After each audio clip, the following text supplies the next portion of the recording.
What do you have to say to the people that have negative comments about where the storyline is? They're like, oh, this show isn't for me anymore. I'm not watching.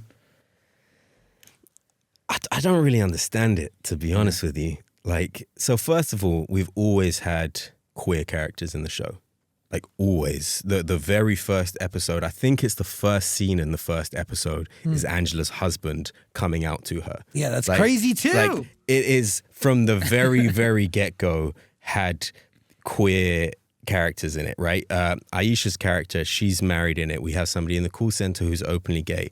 So if suddenly one other character, I just think, like, why? Then why were you watching to begin with?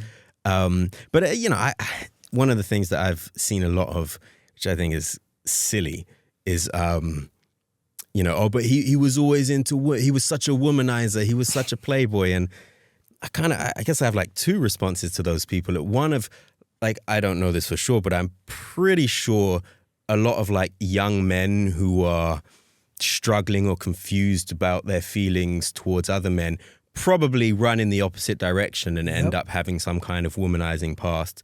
But then the other thing is, you know, we're telling the story of a bisexual character here, which means he is attracted to more than one gender. So we can't minimize the fact that he has been attracted to women and will continue to be attracted to women. Like, that's the whole point here. He is bisexual. So him having a past where he was in relationships with women is not only, like, I mean, it's integral to his bisexuality. So, yeah, if people want to stop watching the show, no. Okay, we're already renewed for season 8. Right, go watch something else.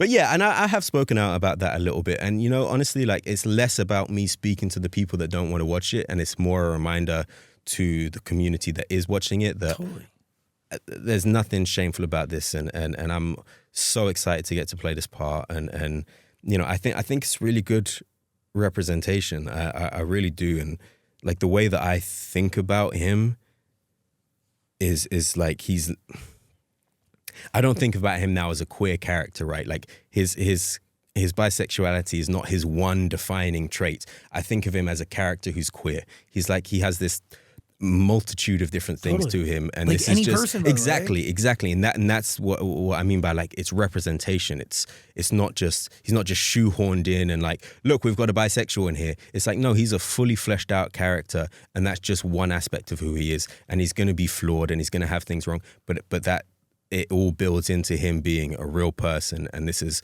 one important aspect, but not his entire personality. And as somebody who's watched the show, like first of all, like, it's a fucking incredible show, regardless of the sexual orientation of the characters. Right. And if anything, like, it adds to an even better fucking storyline. The show starts with a married man telling his wife that he is gay.